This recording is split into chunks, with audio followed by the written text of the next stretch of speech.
I was the son of the wealthiest man in Capital City. Now that I was pushing 28 and still single, my mom finally lost her patience. She gave me an ultimatum: go on a blind date or she'd disown me. On my way to the date, I passed by a luxury boutique and spotted a watch that immediately caught my eye. I was just about to pay for it when, out of nowhere, a man barged in from behind and slapped a black card down on the counter. "I'll take this watch. Wrap it up for me," he said. I stayed calm and said politely, "Sir, I saw this watch first." However, he just scoffed and snapped back, full of arrogance. "A broke nobody like you can look but not afford it. Get lost. I'm the assistant to Ms. Jackson, the CEO of Jackson Group. In this city, if I want something, no one will fight me for it." "Ms. Jackson? Isn't that the exact woman I was supposed to be meeting for the blind date?" Without another word, I pulled out my phone and dialed her number. "Selena," I said calmly, "do you know your assistant is out here throwing your name around to bully people?" My mom had been singing Selena Jackson's praises nonstop, and I figured this was the perfect chance to see just how she handled things. If even her assistant could act so arrogantly in public, and she didn't do anything about it, that would only bring trouble down the road. However, her cold, dismissive voice came through the phone. "How I manage my assistant is none of your business. You're meddling too much." Before I could say anything else, she hung up. As the saying goes, birds of a feather flock together. No wonder her assistant was so unabashed. His boss clearly enabled it. Across from me, the guy, Leo Woodolph, was already laughing like he'd won the lottery. "What a joke. Just look at yourself, all broke and pathetic, and you actually think you can cozy up to our CEO, Ms. Jackson?" I usually kept a low profile. I dressed simply, but that didn't mean I would just let someone walk all over me. "Judging people by appearances is the dumbest thing you could do,"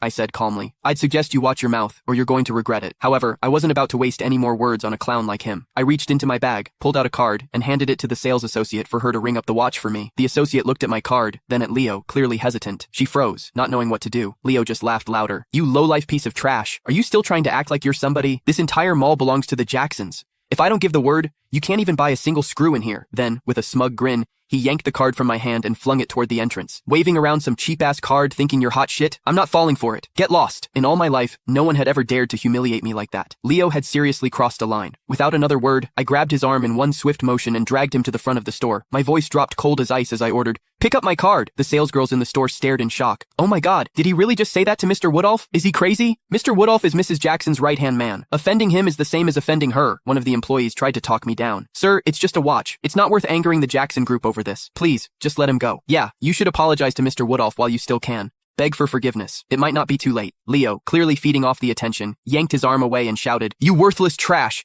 Get down on your knees right now, and maybe I'll consider letting this slide. Otherwise, I hope you're ready to lose everything." Now I've seen everything. After years of seeing Mom threaten people, now it was my turn to be threatened. A cold smirk tugged at the corner of my lips as I turned to Leo. "A dog hiding behind someone else's power, huh? Even Selena wouldn't dare say something as crazy as that. And you? Who the hell do you think you are? Who are you calling a dog?" he snapped. I looked around. "You hear anyone else barking around here? You bastard!" Furious, Leo clenched his fist and threw a punch at me. I stepped back effortlessly, dodging him completely. He missed and slammed face first onto the floor. "Wow, Leo, you really committed to the role," I said. "I call you a dog,